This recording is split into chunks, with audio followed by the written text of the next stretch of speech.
qu'on voit et je dis ce que je veux, toi. Non, mais c'est bien, t'as raison. Bonjour à tous. Ça commence? On mêle bien les questions. Allez. Et merci d'ailleurs, Romain. Parce que tu as travaillé aujourd'hui, j'imagine? Non. Alors, Pas mal. voilà. Désolé. Moi, par contre, j'ai bossé. Hein. Messieurs, dames, bonjour. Bienvenue dans un nouveau podcast animé par Simon Koutcherev Bonjour à tous. et Monsieur Carangelo, votre hôte. Matitoui et Romain, dont j'ai oublié le nom, et c'est inacceptable. Je vous laisse vous présenter. Bonjour, Mathis. Enchanté. Et bonjour Romain, enchanté. Alors, faut savoir un truc, c'est que Marc fait les introductions les plus complètes du monde. Je sais pas si vous avez remarqué, c'était assez sympa. Merci beaucoup, messieurs, de nous accueillir. Merci à toi, Mathis, de nous accueillir dans ton bel établissement. Ferment Bakery à Marseille. Est-ce que tu peux nous donner l'adresse exacte? 95 rue de Lodi. Voilà, dans le 6e. rue de Lodi, dans le 6e arrondissement à Marseille. Et on est hyper content d'être ici, moi et Marc, en tout cas. Enfin, si je peux me On permettre. est très contents, un peu fatigués. Voilà. Après une péripétie dans notre train Ouigo, comme je le disais tout à l'heure. On a eu un petit malaise vagal. On a eu quelqu'un qui a tiré la sonnette d'alarme pour ouvrir la porte, peut-être en plein trajet, je sais pas. Il y a des petites choses comme ça qui se passent dans la vie de tous les jours et qui font qu'on réalise que la vie, elle peut être compliquée, elle peut être simple, et puis elle peut mener à des rencontres comme ma rencontre avec Mathis. C'est beau ce que tu dis. C'est très beau ce que je dis.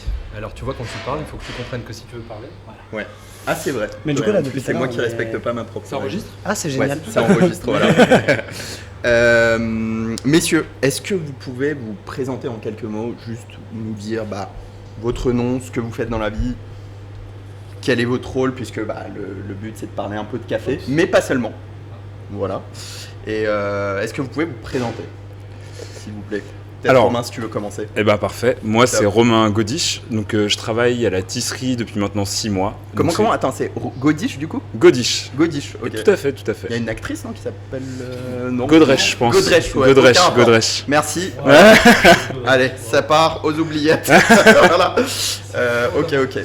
Et je travaille à la tisserie du coup, qui est une torréfaction de café de spécialité installée rue d'Andoum à Marseille dans le 7e arrondissement. Ok. Cool. Et je travaille là-bas en tant que torréfacteur et je fais du contrôle qualité également là-bas. Trop bien. Et c'est ta. Pardon, excuse-moi. C'est ta boîte, hein, la tisserie? Non, du tout. Ah non, Moi, pas du je tout. suis arrivé pour aider Galien, qui est le fondateur de la torréfaction, qui a ouvert il y a 2 ans et demi. Bon, génial. Mathis, si tu veux te présenter.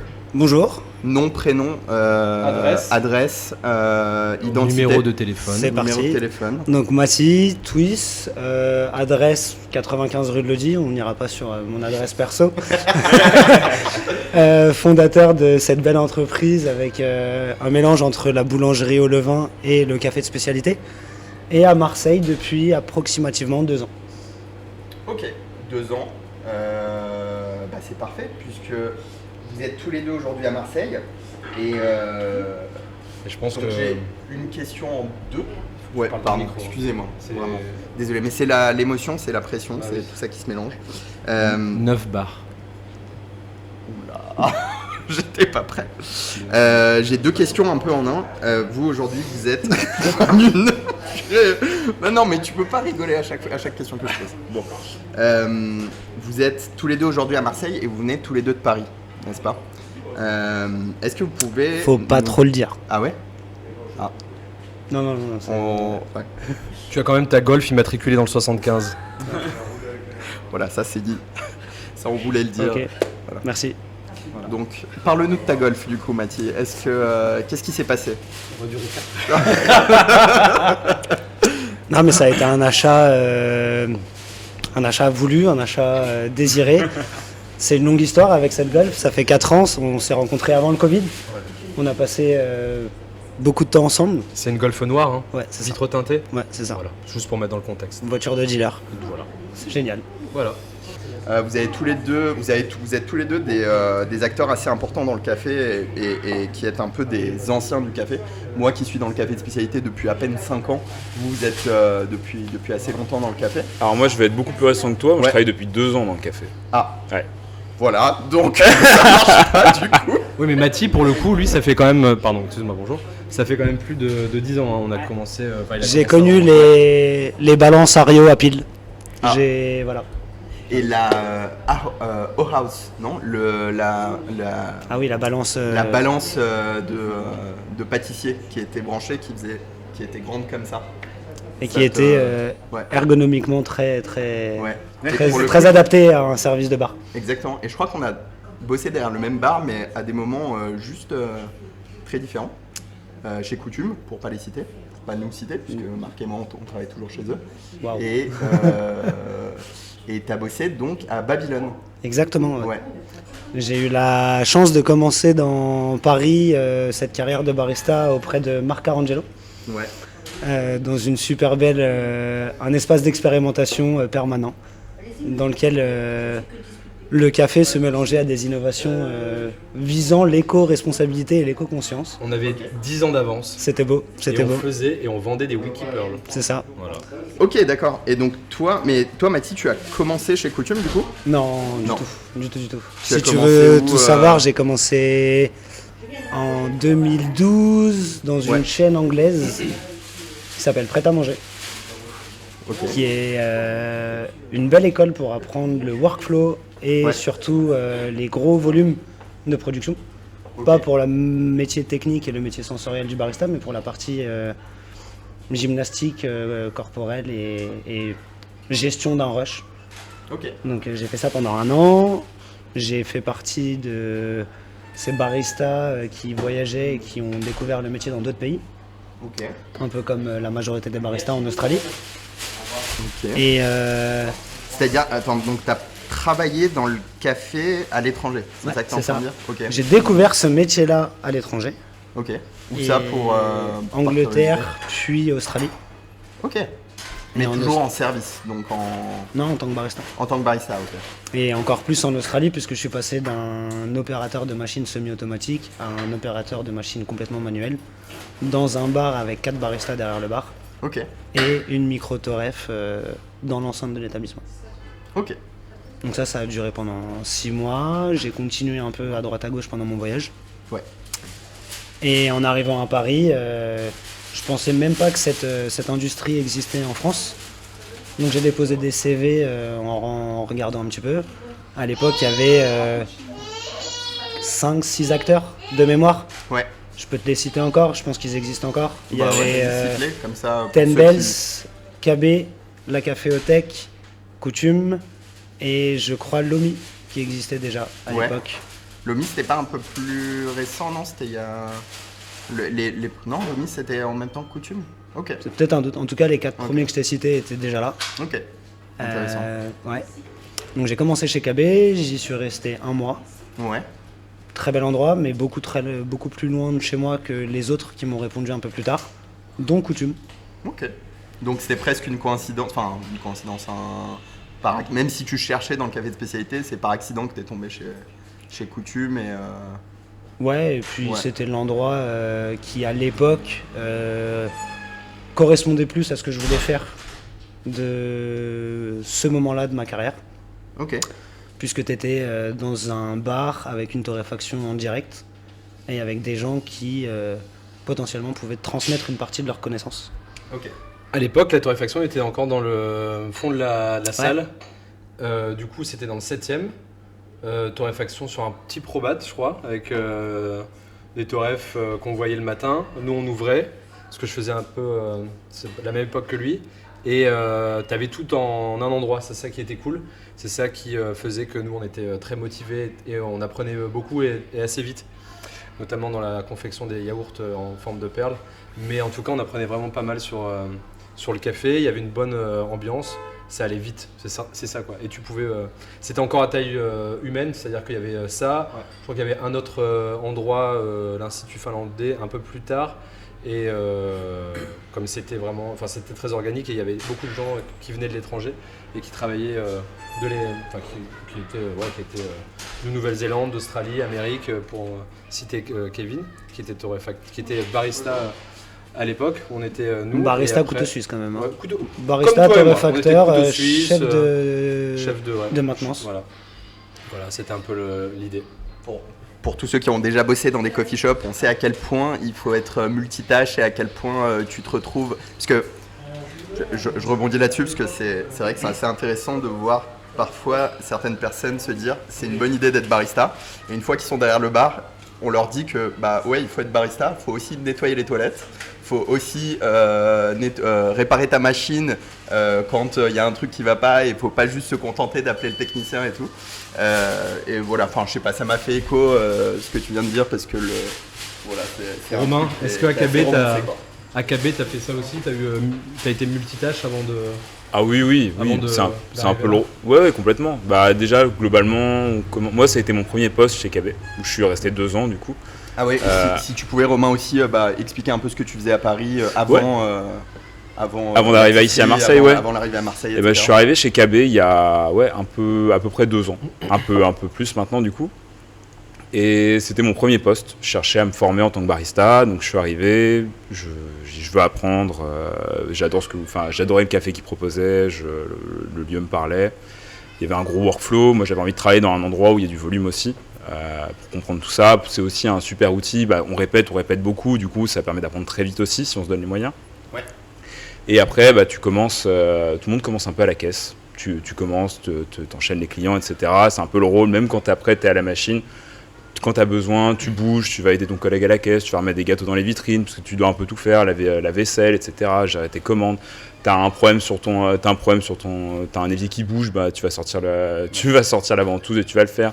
Tu n'as plus de papier dans les toilettes, tu vas les changer. C'est ça au quotidien, quoi. C'était le KB dans lequel tu as bossé, c'est celui de la rue des Martyrs. Exactement. Donc c'est le coffee shop qui a la réputation d'avoir le plus gros volume de Paris, je crois. Celui-ci, ouais. Donc ça devait être assez intense et je pense que t'en as vu. Tu peux écrire un livre à mon avis sur ce que tu as vu. Ouais, il y a pas mal de trucs. Du coup, ça permet de se confronter à plein de situations différentes aussi, quoi. Ouais. Je pense que c'est hyper formateur parce qu'une fois que tu as fait 2 ans là-bas, je pense que tu as vécu plus de situations que dans beaucoup de coffee shops, tellement on brasse de monde. Donc c'est ça qui est dingue, quoi. Sans vouloir faire genre le gars qui veut faire du sensationnel ou quoi, est-ce que tu as un truc dont tu te souviens dans ce coffee shop là qui t'est arrivé, genre un client fou ou un truc de malade qui t'est arrivé? Ouais, c'est arrivé. Alors c'était pas... Mathis, je pense que t'as des histoires aussi à nous raconter. En disant, je pense qu'il en a quelques-unes lui, mais ouais, non, alors j'ai malheureusement pas été là, mais j'ai eu la chance de voir. Je suis arrivé, je pense, un quart d'heure après, j'ai eu le droit de voir les vidéos.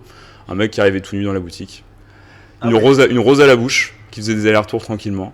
Comme ça, dans la boutique, qui s'est dénudé pour nous remercier de l'excellent badge brew qu'il avait bu la veille. Du coup, voilà. Du coup, il était le plus heureux du monde et nous a offert son corps. Moi, j'ai vu Isabella Gianni. Ah, voilà. Peut-être qu'elle ne veut pas que ça le sache. Non, elle est habillée, elle buvait des jus à la Mia, elle aime bien. Pour pas citer le marque. Rien d'extraordinaire. Ok. Toi, t'as vu quoi, Mathieu? J'ai vu quoi? Bonne question. Est-ce que l'anecdote va venir comme ça?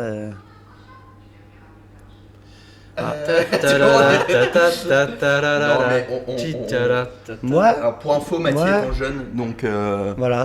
Ouais, du coup, il y a une question qui est un peu en lien avec ça. Pour vous deux qui avez de l'expérience à Paris, vous avez tous les deux déménagé à Marseille. Changement d'ambiance, du coup. Donc gros changement d'ambiance. Gros changement. Est-ce que j'aurais bien voulu que vous nous parliez justement de cette différence qu'il y a dans l'ambiance, enfin toujours en restant dans le monde du café, dans le monde du coffee shop. Quelles sont les grosses différences que vous avez pu constater? Qu'est-ce qui vous a choqué ou qu'est-ce que vous avez trouvé mieux? Est-ce que vous pourriez me parler un petit peu de cette expérience-là? Écoute, déjà, je pense que la façon de vivre est différente. Ouais. La notion du temps et du stress est aussi différent. Ouais. C'est quelque chose qui ici, on s'y fait. On prend le rythme et on se laisse un peu tranquille, tu vois. Ouais. C'est un adage, pas trop vite le matin, doucement l'après-midi, mais ça fait plaisir. Okay. C'est ça reste des métiers qui sont quand même très énergivores quand on est opérateur dans ce genre d'entreprise. Ouais. Mais la capacité à pouvoir décrocher rapidement, à se connecter à la nature, à aller se baigner, à aller faire une pétanque, ça vient apporter un certain confort quand même dans ce métier qui est assez épuisant. Okay.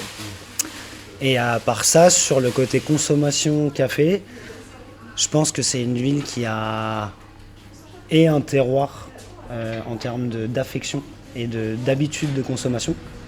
On n'oublie pas que c'est quand même un terroir où il y a plus d'huile d'olive, des tapenades, on mange des anchois. On est vachement orienté sur des produits très marqués. Le café de spécialité, ça dénote. Comme dans toute grande ville, quand il a commencé, ça a toujours été un truc un peu clivant au démarrage, progressivement introduit et après bien ancré. Aujourd'hui, on a de la chance, c'est une ville qui est très dynamique, sur laquelle, en l'espace d'un an, j'ai l'impression de voir des gens qui s'ouvrent sur cette nouvelle dégustation, sur cette nouvelle industrie. Carrément. C'est très intéressant. Il y a combien de cafés de spécialité à la louche à Marseille, à peu près vraiment, je pense que cette question-là, donner, pré-Covid, tu pouvais les compter genre sur les doigts d'une main et c'était pas plus de 4, je pense, à l'époque. Aujourd'hui, il y a, pour te citer, on est en avril 2024 et il y a 2 ouvertures qui ont eu lieu ce mois-ci. Okay. Et 3 qui ont lieu le mois prochain. On doit être une dizaine, une quinzaine, je pense. Ouais, je pense. Ça ouvre effectivement continuellement. Nous, en plus, en tant que torréfacteur, on est beaucoup en contact avec les différents acteurs, coffee shop justement. Et c'est vrai que tous les mois, on est contacté par des nouveaux projets d'ouverture de boutique ou autres. Et c'est hyper chouette, c'est très dynamique effectivement. Ok. Toi, tu sens vraiment un intérêt aussi, Romain Ouais, complètement. Déjà, un truc, qui explose, quoi. Ouais. Bah, il y a eu, je pense, il y a complètement, moi en 6 mois, ça fait 6 mois maintenant que je suis arrivé à la tisserie. Et en 6 mois, nous on le voit, la quantité de commerces avec lesquels on travaille, la quantité de boutiques avec lesquelles on travaille, qui s'intéressent aux produits, aussi des endroits qui à la base ne travaillaient pas forcément du café spécialité, mais qui ont une curiosité pour le produit, qui veulent comprendre ce que c'est. Donc nous on en parle, il y a toute une pédagogie à avoir autour de ça aussi, et qui justement permet l'expansion aussi de ce produit-là sur le territoire de la ville de Marseille, et c'est trop chouette. Cet élan qu'il y avait à Paris il y a encore quelques années où tu prenais le temps d'expliquer. Complètement, comme Mathilde l'a dit, il y a un truc aussi où ici on prend le temps. Moi, le truc qu'on m'a dit quand je suis arrivé ici, c'est on te reprochera jamais de prendre trop de temps, on va te reprocher d'aller trop vite. Et c'est un vrai truc. Si tu prends pas le temps de discuter avec les gens, ils vont croire que tu les snobs en fait. Okay. Et il y a un vrai truc comme ça. Et il y a un vrai truc de prendre le temps, d'avoir une pédagogie avec eux, de leur expliquer le produit, qu'est-ce qu'on fait, de pas les prendre de haut. Et tout ça, ça fait que ça se passe hyper bien en fait. Alors qu'à Paris, pour compléter ton propos, c'est presque le contraire. Enfin, c'est genre, si tu vas pas assez vite, c'est que tu respectes pas la personne, tu respectes pas les gens. C'est ça, parce que j'ai 15 trucs à faire, j'ai pas que ça à faire d'attendre que vous fassiez la commande des autres personnes devant moi presque. Mais ça dépend des endroits, heureusement, tout le monde n'est pas comme ça bien sûr, mais il pourrait y avoir plus de ce phénomène-là que moi ici, en 6 mois, j'ai jamais vu une seule fois, quoi. Et au contraire, justement, les gens sont très demandeurs qu'on leur explique ce qu'on fait, qu'on parle de tout ça, même juste des fois de tout et rien, au final, juste de la pluie et du beau temps. Il y a un vrai truc comme ça ici, et qui est hyper chouette. Complètement. Le commerce, il participe à ça, et je pense que le fait, comme Mathie ou nous à la tisserie, on s'intègre dans cette vie de quartier-là, ça aide beaucoup aussi, quoi. Justement, sur votre collaboration, donc, là, on est chez Ferment, Bakery, et on a bu dans la tasse du café de la tisserie. Je voulais savoir aussi comment vous êtes connus. Enfin, je pense que vous connaissiez, je sais pas si vous connaissiez avant déjà à Paris ou vous vous êtes rencontrés ici à Marseille. Enfin, comment ça s'est fait voilà, votre rencontre. Ouais.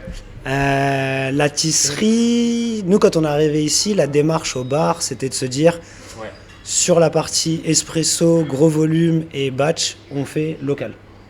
Donc le premier torréfacteur avec qui on a travaillé, c'est Mana. Et progressivement, on a fait passer tous les torréfacteurs de la région. Mana, donc tu peux expliquer rapidement Mana, torréfacteur de café de spécialité basé à Aix, en Provence. Trop bien. Voilà. On a fait un peu de deep, un peu de Ben Mouture. On a eu qui d'autre? On n'a pas eu de Moka. Notre plus grand... De Moka. Ah, Moka, ouais. La brûlerie Moka, c'est peut-être le seul local qu'on n'a pas... C'est une torréfaction locale. Ok. Et du coup, dans cette programmation de torréfacteurs locaux, Tisserie est arrivé aussi sur le calendrier. Ah ouais. Là, on a rencontré Galien, on a goûté ces cafés qui ont tout de suite plu derrière le bar. On est parti dans une dynamique de jeunes entreprises qui démarrent. Pourquoi pas essayer d'aller un peu plus loin dans la collaboration. Donc jusqu'à maintenant, c'est resté dans l'ordre de pas client privilégié ou pas collaboration privilégiée, mais dès que tu as un creux dans ton planning La solution, c'est d'aller directement là-bas et de prendre un beau volume et de surfer sur, découvrez-les, ils sont dans le 6e, nous on est dans... Vous êtes dans le 7, nous on est dans le 6, on se renvoie la balle. Et je laisserai Romain expliquer comment on aurait pu se rencontrer ici ou à Paris avant. Mais Romain arrive chez Tisserie, passe quelques temps au bar à discuter en se projetant justement, en projetant sa vie à Marseille. Ok. Et de là, en fait, Galien, Romain, Guillaume, moi, on a décidé d'acter un peu plus la collaboration et encore plus en profondeur en partant sur des sélections de café qui sont exclusives, qui sont torréfiées, achetées et profilées par Tisserie et qui sont extraites et mises en consommation directement au bar à Fermat. Ok, donc ça c'est hyper intéressant parce que c'est un truc où, comme tu as dit, il y a un effet cercle vertueux où tu mets Romain en avant, lui il te met en avant. Et donc là tu bosses sur, on peut dire, une sélection de café qui est faite pour toi, ou comment ça marche? On est en train de rentrer dans cette collaboration. Ok. C'est comme tout Je veux pas rentrer dans des sujets confidentiels. Non, il c'est- n'y a pas de secret polichinelle. C'est juste que Ok, sur ok. chaque projet dans une entreprise, à partir du moment où c'est pas acté Ouais, et ouais, mis en bien place, sûr, bien sûr. il reste toujours une éventualité de. Bien On sûr. connaît tous l'entrepreneuriat. Ouais, À ce niveau-là, nous, on échange pas mal. ouais, Donc il y a un groupe commun entre ouais, l'atelier de torréfaction et le bar, ouais. entre Galien et moi sur la partie administrative facture, et Ok. un gros lien entre les deux opérateurs qui transforment le produit, puisque Romain, lui, va profiler le café selon les retours de Karen, notre barista, et Karen va adapter la sélection et l'achat en Donc- fonction de ce que Romain est capable de faire en ce moment. Ok. Donc concrètement, Karen, qui est la barista d'ici, ça peut lui arriver d'appeler directement Romain et de dire, par exemple, je sais pas, le café, il est, j'aimerais un taux de, je sais pas comment on pourrait appeler ça, de torréfaction un peu plus light ou quelque chose comme ça, parce que ou ça marche comment Idéalement, on est censé arriver à ce niveau-là. Ok, Là, aujourd'hui, on est dans une phase où tous les profils sont faits par Tisserie ok, et correspondent très bien à notre bar. ouais. Demain, l'éventualité, ce serait de se dire, ok, on a acheté un café que eux n'ont pas. Hmm. En tasse, il y a un défaut, peu importe lequel. Et c'est la collaboration entre le barista et le torréfacteur qui est quand même un lien assez important dans le métier de café qui permet de corriger ces défauts-là. Ok, Si ce n'est ok. même pousser un tout petit peu plus la torréfaction pour casser un côté, Ouais. un poil vert, un poil, un manque de corps ou une sucrosité pas assez marquée. Développer ou... Ok, trop bien. Toi Romain, comment t'accueilles tous ces retours-là et Sur aussi, la- aussi, par extension, tu parlais on parlait de la relation que vous avez ensemble. Mhm. Toi, comment tu le vis avec Mathie ou avec d'autres partenaires ici à Marseille? Bah écoute, c'est très cool. Bah en général, bon, ça va être vraiment avec Ferment, ça va être le partenaire avec lequel on a la relation la plus poussée aussi. Parce que c'est avec les seuls avec qui on va travailler justement sur ces lots exclusifs là, où on va vraiment pousser une sélection, etc. On va choisir des cafés qu'on va leur proposer. Nous, on va travailler avec nos partenaires à l'importation, à l'exportation, pour sélectionner des lots qui correspondent à ce qu'eux, ils ont envie de proposer à ce moment-là. On va les goûter ensemble, etc. Et de fil en aiguille, on va mettre en place le café qu'ils veulent, tout simplement, avec notre expertise, nous, en termes de torréfaction et de sourcing. Ok. Et donc, Le lien d'expertise. Ouais. Je rebondis là-dessus, mais un barista n'étant pas forcément un torréfacteur ne peut pas réajuster une torréfaction qui le déplairait. Un barista qui n'est pas content de sa tasse ou qui aimerait pousser sa tasse vers une note plus excellente a besoin Ouais. de parler et d'échanger avec son torréfacteur. Ouais. N'oublions pas ce lien. Eux ont leurs problématiques à l'achat, au stockage et à la transformation. Nous, les nôtres, en service. Mais les deux univers doivent forcément collaborer. Oui, ouais. C'est vraiment une collaboration. Et dans ces échanges, par exemple, Ouais. l'idée, c'est pas de pointer du doigt ce qui va pas, mais de travailler ensemble sur comment améliorer la tasse.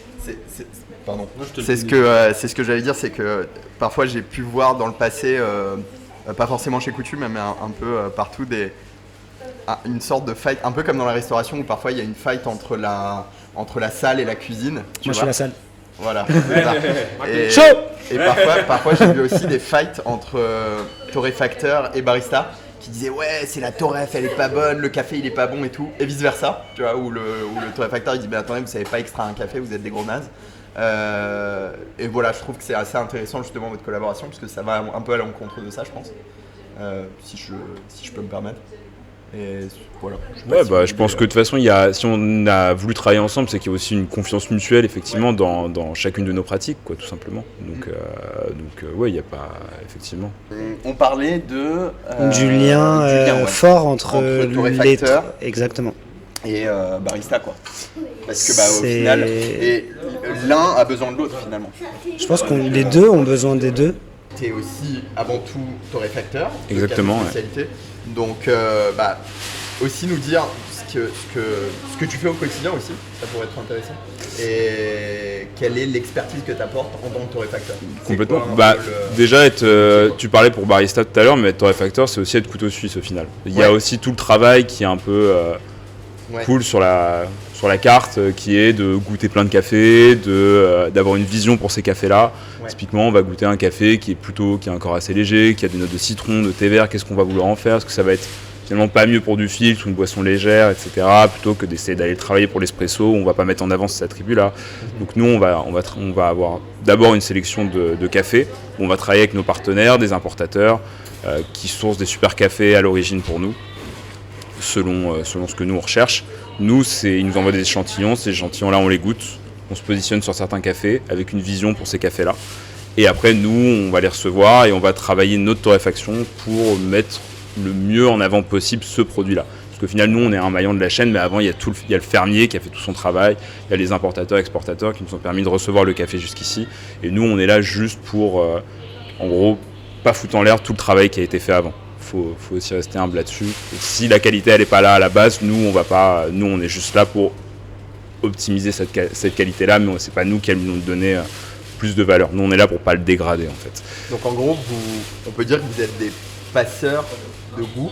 Ouais, comme tous les maillons de cette chaîne-là au final. Ouais. Nous en fait on va rendre ce café-là en gros possible à l'extraction pour qu'après au bar, par exemple chez Ferment, on puisse terminer cette boisson-là, parce que nous, au final, on fournit un produit qui n'est pas terminé. C'est le barista qui va permettre, à la fin, que le consommateur puisse goûter notre travail et tout le travail du producteur, etc., tout le travail de la chaîne. C'est le dernier maillon, quoi. Je vois que tu es très sensible à ne pas dégrader, justement, le travail de tous ces maillons de la chaîne. Je pense que ça pourrait être intéressant aussi de dire au-delà de dire juste quelle est la différence entre café de spécialité et café de commodité, du coup, par opposition, on voit la philosophie qui est complètement inverse. Ouais. C'est-à-dire que dans le café de commodité, ça se passe différemment la manière de torréfier et pourquoi on torréfie et est-ce que tu pourrais nous... Ouais, comment est-ce que nous on aborde du coup ça par rapport à du café de commodité? C'est ça. En fait, nous on va avoir la chance aussi, donc le café spécialité globalement c'est quoi? Si on prend juste de façon très simple, un café, les cafés du commerce ils sont notés par des gens qui sont des Q-graders que je ne suis pas, malheureusement. Merci. Et ces gens-là... Pas du tout énervé. J'ai pas dit qu'il était Q-grader. Ouh, le beau mensonge. Voilà. Je te faire court. Et en gros, ces gens-là, ils subissent une calibration. Ils vont noter tous les cafés selon des différents attributs organoleptiques, l'acidité, le corps, pas la sucrosité, mais plein de choses, la complexité du café, etc. Okay. Sur 100, tous les cafés qui vont atteindre un minimum de 80 points vont être dans le café spécialité. Tous ceux qui vont être en dessous vont être considérés comme du café de commodité. Nous, on a la chance de travailler avec un café qui atteint un certain niveau de qualité, donc cette qualité-là, on va vouloir la mettre en avant, on va vouloir la dégrader. Ce qui se passe avec le café de commodité, c'est que c'est des cafés qui ont malheureusement une qualité un peu moindre, qui aussi ont des défauts. Comment est-ce qu'on fait? Du coup, on va les torréfier davantage. En augmentant la cuisson, on va cacher ces défauts, en fait, tout simplement. C'est un peu comme si t'as, t'as 2 steaks, un bœuf de Kobe, ton steak du McDo, les deux, si tu les brûles, les deux ont goût de charbon, et voilà. Là, ça va être un peu le même truc. Comment tu reconnais la différence quand tu rentres dans un coffee shop entre les deux? Dans un coffee shop de café spécialité, un coffee shop qui est pas si par exemple demain je rentre dans n'importe quel restaurant ou dans n'importe quelle brasserie de quartier, comment je sais que j'ai affaire à du café de spécialité ou du café de commodité? Je pense déjà demander qu'est-ce que tu vas boire. Ouais. Si la personne elle sait te répondre déjà d'où vient le café, de quel torréfacteur et au moins le pays d'où il vient. Il y a quand même déjà une démarche, parce que le café spécialité, c'est quoi aussi? C'est connaître son produit, tout simplement. Nous, on a aussi à cœur de savoir ce qu'on vend. Le café, c'est une multiplicité de terroir, de fermentation, de variété, comme je le disais tout à l'heure.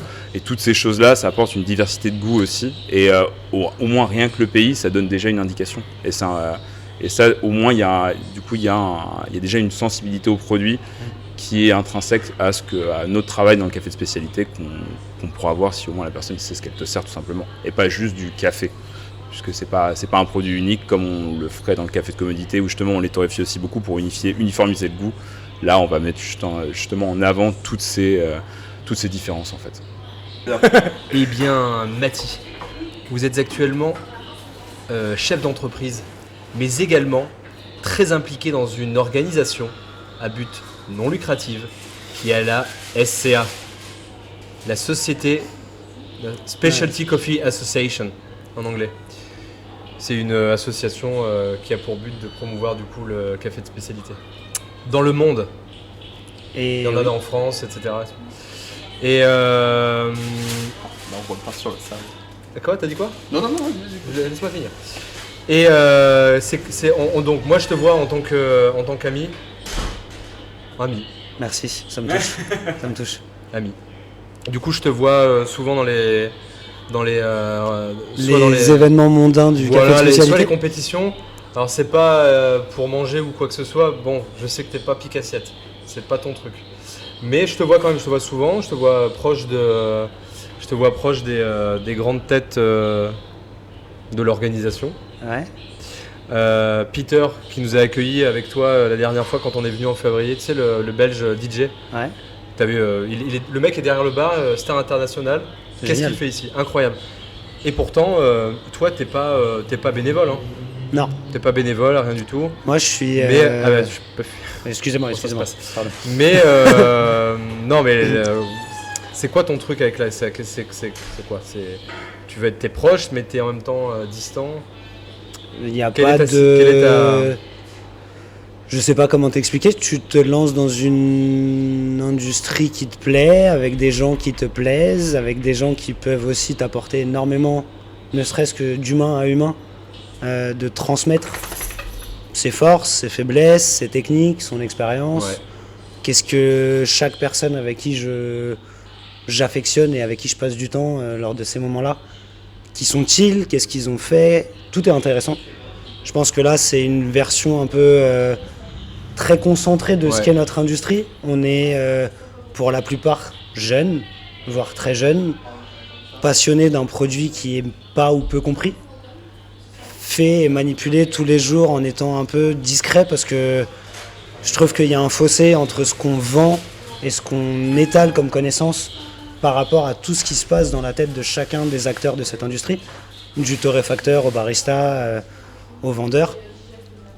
L'ASCA, je l'ai rencontré la première fois en tant que compétiteur. J'ai fait 3 ans de compétition consécutive en bossant chez Coutume. L'éternel troisième représente. T'avais fait quel 3-3-3. Mais de quel Tous 3, je suis 3e. Mais de quelle spécialité? Latte art, une fois Cup Tasters, une fois Brewers Cup, une fois première compétition de Masters organisée par... Non, j'ai eu 3 trophées. Ok. Et plusieurs participations à des compétitions. Sachant que la Cup Taster, c'est quand même une compétition où tu arrives avec une cuillère. Et d'ailleurs, pour ceux qui veulent, vous allez sur YouTube, vous tapez Mathie Twist, vous aurez un Mathie version 2015. Avec une chemise avec des énormes cols. Je sais pas si je cautionne cette partie-là de ma vie, mais bon, elle fait partie de ma vie et je l'accepte. En tout cas, tu peux le... Mais du coup, je vais en profiter pour revenir sur ta question initiale qui m'avait l'air plus intéressante. Oui, C'était juste une information voilà, pour c'est très bien. Qui regardent et qui ont envie de voir un Mathie. Non, mais là, c'est un message à tous ceux qui aiment le café, à tous ceux qui vont au championnat, qui vont sur les salons, qui parfois, c'est pour toi, barista. Non, mais tu pars dans un monde où tous les acteurs ont quelque chose à raconter. Du torréfacteur au barista, au barista qui va promouvoir le filtre, à celui qui va promouvoir l'espresso, à celui qui va être très bon dans la gestion d'un rush. Chaque acteur a une version de l'industrie qu'il affectionne et il appartient aussi à un univers où les gens que tu rencontres sont très très riches. Très très riches. En termes de connaissances, ils sont très très riches. Tu commences en tant que compétiteur et tu veux te challenger toi personnellement. T'aimes ça. C'est cool. C'est un moment unique dans ta carrière où pendant 2, 3, 4 semaines, tu vas te perfectionner, te challenger et te mettre dos au mur. Pour au final arriver sur scène et le jour de l'épreuve, tu peux être le mieux préparé du monde. T'es confronté à lumière, juge, du passage, du bruit, une audience, un public. Tout ça, c'est des paramètres que t'as pas quand t'es dans ton bar. Dans ton bar, t'es dans ton microcosme. Chez toi, t'es encore plus dans ton microcosme. Les cafés que tu sers chez toi sont pas les mêmes que ceux que tu sers quand t'as 300 boissons à la journée. Sont pas les mêmes que ceux que tu sers devant un panel de juges d'experts. Rappelons-le, ça reste des experts. C'est des gens qui ont montré, qui ont fait leurs preuves. Là, aujourd'hui, je gravite autour de l'ASCA parce que les gens que tu rencontres quand tu es en salle de délibération de juge sont des gens brillants. Tu as des MOF, tu as des juges internationaux, tu as des organisateurs de championnats internationaux, tu as des juges référents de pays étrangers qui viennent chapeauter une compétition en France. Donc tu n'es pas à l'abri d'être sous la supervision d'un juge international hongrois, croate, américain, avec une autre culture, une autre industrie, d'autres problématiques. Hein. Nous, on est cantonné à ce que la France consomme et comment on la consomme. Quand tu es avec un juge qui vient de Pologne et un juge... Action, ok. Ne sachant pas où ça s'est arrêté préalablement, je vais résumer un peu le fond de ma pensée. Les championnats de France, c'est un rassemblement de passionnés, de gens passionnants et de gens avec énormément de connaissances. Pour tous ceux qui aiment le café, allez-y. Pour tous ceux qui bossent dans le café, allez-y. Proposez-vous en tant que bénévole. Ne mettez pas une pression colossale sur le fait de participer à une compétition. Vous serez toujours meilleur après la compétition qu'avant la compétition. Et pour tous les gens qui veulent soutenir cette association, on pourrait potentiellement voir les comment ça s'appelle, les loupés ou les événements un peu moins performants que les autres. N'oublions pas que c'est grâce à elle qu'on se rassemble tous une fois, 2 fois par an. C'est elle qui lie toutes ces entreprises. C'est parfois elle qui permet aussi de faire évoluer l'entreprise sur des nouvelles techniques, de nouveaux outils, une nouvelle vision. C'est à travers les championnats et à travers les personnes qui passent sur scène que les tendances de l'année à venir se font. Aujourd'hui, on a une Brewers Cup qui est de plus en plus compétitive. J'allais dire félicitations à Charity et à Brice, Mais Robin et Charity Chung pour leur belle prestation. ouais, on peut. Et qui vont aux mondiaux, du coup. Ouais. On peut. C'est quand les mondiaux, là, pour le... C'est dans 10 jours. Ouais. C'est ça. Boston. Ouais, à Chicago, Boston, pardon. à Chicago. Ouais, Chicago. Et pour le barista, c'est à Busan, je crois. Ouais. En Corée. En mai, si je dis pas de Non, c'est maintenant, là, je crois. C'est Je crois que maintenant. c'est fin avril. J'ai une blague. Il ne reste que 20 minutes, Marc. Faudra pas prendre le dernier train pour y aller. À Busan, par rapport au film. Ah, Merci, Marc. oh yeah. Voilà, c'est fait. Il fait hyper chaud dans cette ville. Hein. C'est bon, ouais. J'ai très chaud, surtout ici, là. C'était. C'est voilà. bon. Non mais donc bravo. Tu veux que je Bravo, finisse? Ouais, merci. Ouais, Merci ouais. à vous. Non, mais sinon, l'ASCA, de loin comme de près, toujours attentif à ce qui se passe, toujours Ouais. attentif à ce qu'on peut faire pour aider. Ok. Et vraiment, gros conseil à tous les passionnés de café qui veulent participer. Proposez-vous en tant que juge. C'est un moment challengeant. Vous allez être encadré par des experts qui sont très disponibles pour vous partager, eux, leurs techniques. Comment on fait pour devenir juge de l'ASCA? Alors, manière. Non, je pense que le mieux, c'est que vous allez sur les réseaux sociaux, vous leur envoyez un message en direct. Ok. Je pense que le transfert d'informations sera fait. Sinon, aussi vous simple que ça, contactez Nico de l'ASCA, Ah figure emblématique de l'ASCA. Vous lui envoyez un message en lui disant je suis trop chaud pour être juge, à qui j'envoie un message, Ouais. ou je me sens pas trop d'être juge, je veux bien faire bénévole. Il dira oui. Et je pense qu'il trouvera forcément une réponse à votre besoin. Favorable. Favorable, je l'espère. Mais voilà. N'oubliez pas que Mais c'est. il faut avoir un petit background. On peut pas être cordonnier, par exemple, et demander à être juge barista. Écoute, moi, ça J'imagine. fait Ça fait un moment que je suis derrière le bar, je me sens à l'aise derrière le bar, je me sentais pas du tout légitime sur une table de juge. C'est très bien construit, les tables de juge. La première année, tu es en shadow. Donc en fait, tu n'existes pas vraiment sur l'épreuve, tu existes en backup. Tu vas venir apporter un soutien, tenir un chronomètre, vérifier une partie technique d'une épreuve. Et en backstage, tu vas, sans prendre de risque, pouvoir calibrer ton palais à celui des juges, pouvoir confronter ton interprétation de l'acide ou de la mer avec des gens qui vont pouvoir aussi te... Ouais, il y a un vocodeur, on a fait un autotune. Mais tu as des gens qui vont... qui sont disponibles et surtout très bienveillants à ce moment-là, parce que la définition d'un acide, c'est compliqué, l'intensité d'un acide, c'est compliqué, la qualité d'un acide, c'est compliqué, l'explication et la verbalisation sur ce qui se passe en tasse, c'est très compliqué. C'est des petites nuances, mais c'est des nuances qui vont venir progressivement. L'année 2, si tu as fait tes preuves la première année, tu vas être en table de juge. Tu ne seras pas un juge principal, tu seras un juge secondaire. Donc tu seras toujours sous la supervision de quelqu'un de plus expérimenté. Et on en oublie aussi le juge principal qui lui va venir calibrer tous les juges. Donc tous ceux que vous voyez sont quand même sous le tutorat et sous le mentor d'un juge. Et au-dessus, il y a Michael. Michael qui va toujours à tout moment venir pouvoir, selon sa disponibilité et selon le litige, venir et couper court parce que c'est une compétition et qu'il faut quand même prendre une décision. Ok, très bien. Voilà. Merci Mathilde. Merci à vous. Merci beaucoup pour cette explication. Mais c'est vrai que c'est important parce que la SCAR, on a un peu une vision extérieure au truc. On se rend pas forcément compte qu'il y a un boulot colossal derrière et tout. C'est énorme. C'est gigantesque, ouais. Est-ce qu'il y a un café qu'il faut vraiment aller voir là Une recommandation. Une recommandation de restaurant aussi, j'aimerais beaucoup. Café, attends. Ouais. Ok, café. Voilà. Bon, à Fermont, c'est pas mal, effectivement. Parce qu'on a... Mec, on a... Wow. Attends, on est à Fermont parce que c'est marqué. Ouais. Crise d'angoisse. Du coup, non mais un vrai truc, parce que voilà, un vrai truc.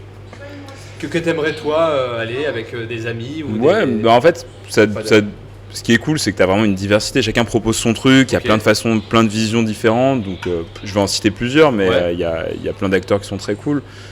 Tu vas avoir les Lumières dans le panier qui sont très chouettes, une super équipe qui travaille avec plusieurs torréfacteurs, dont nous, mais d'autres torréfacteurs aussi, qui font aussi de la super bouffe, qui font aussi bar à vin, ils font plein de choses différentes. Donc ça c'est cool. Il y a beaucoup de commerces qui sont hybrides, qui intègrent le spécialité aussi, café de spécialité aussi ici à Marseille. Donc ça c'est très chouette. Tu pourrais avoir Pollux à Longchamp, encore une fois Fermont aussi. Qu'est-ce qu'on pourrait avoir Il y en a beaucoup. En tout cas, il n'y a pas encore l'équivalent de Substance à Marseille.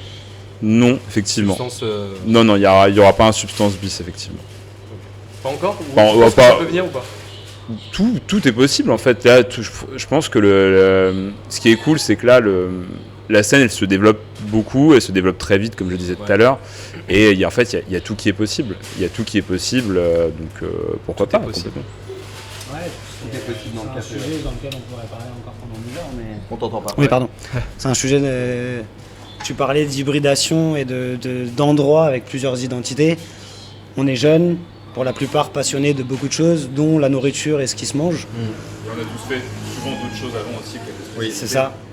Donc t'es pas à l'abri en fait qu'un mec, un sommelier, un chef de rang, un chef de cuisine se mette en tête de travailler son pôle café et son service café.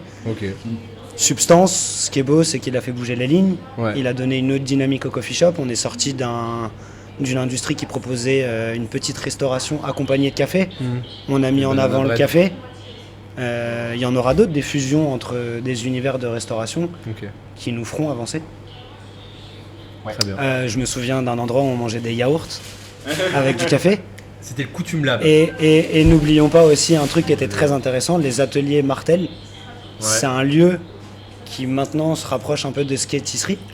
Mais c'était un espace d'extraction en direct de la torréfaction où tu pouvais parler avec le torréfacteur, voir les grains, sentir le café. Tu pouvais parler avec Samy du coup Non, à l'époque c'était Connor. Ah oui, parce que à l'époque c'était Connor. Ah oui, lui il a fait... Ouais, ok. Non, Mais des bars à cocktails, des restaurants étoilés qui se mettent à proposer du café de spécialité, Oui, parfois valent autant le coup Ouais. que de boire un café en ayant fait la queue 20 minutes Oui, dans c'est un pas endroit où tout le monde est débordé. Si tu te concentres sur ta tasse, donne la chance à toute personne qui a fait l'effort de sélectionner son torréfacteur, d'entretenir sa machine, de former son équipe, parce que tu peux être surpris. Oui. Voilà. Pour former. Ouais, je voulais juste dire, parce c'est assez intéressant ce propos, on l'avait abordé avec Jess dans oui. notre premier podcast The sur Hardware. The Hardware Society, où on parlait du fait que dans les coffee shops, mais bon, on va pas refaire un débat là-dessus parce qu'on n'a plus trop le temps, mais sur le fait que dans les coffee shops, on retrouvait la même offre, parfois en copier-coller quasiment, sur la food, et que ça faisait longtemps qu'on n'avait pas eu un truc un peu original pour accompagner le café, tu vois. Un truc un peu, tu parlais de yaourt et tout. Nous ici on propose de la focaccia, Ouais. des brioches feuilletées, du flan. Ouais. On Après, aurait pu, le- on après, aurait le pu mariage- aller sur Le mariage. carrot cake, banana bread, ouais, c'est lemon vrai. cake, C'est vrai. cheesecake, Ouais. tout ce qui est en cake. Ouais. Ok. Bon. Merci Mais, Mathie. merci Mathie, Romain. ouais, merci Romain. Merci à vous. On va aller On finit. nourrir l'enfant, Ouais. parce que je pense que là, Ouais, elle ouais. en a marre. Là. Ouais. On entend Mais vraiment, la tablette merci. de plus en plus forte. Bravo Ça va, Elise, Elise bravo Elise. Bravo Elise. Bravo Elise. On peut dormir, je crois. Voilà, merci, merci Romain, merci les Mathie. gars, ouais. Et Bon. bah c'est fini. Bah voilà. Voilà, vous pouvez vous lever. tout va Allez-y, bien. allez-y. Time. Allez, let's go. Time. Merci papa. Je me suis Merci, contenu les Romain. mecs, T'es contenu hein. Merci. contenu. Voilà, là, là, Ah ouais, ça je sais que ça va. boue. Ouais, ça boue là. On va faire des blagues toutes les 2 minutes, wow. Ouais. Et en même temps, pas tomber dans les pommes parce que t'es en hypoglycémie. Non, ça va, c'est plus pour la laine que je me fais du. Il y avait rien de bizarre. Et juste non, c'est ta voix.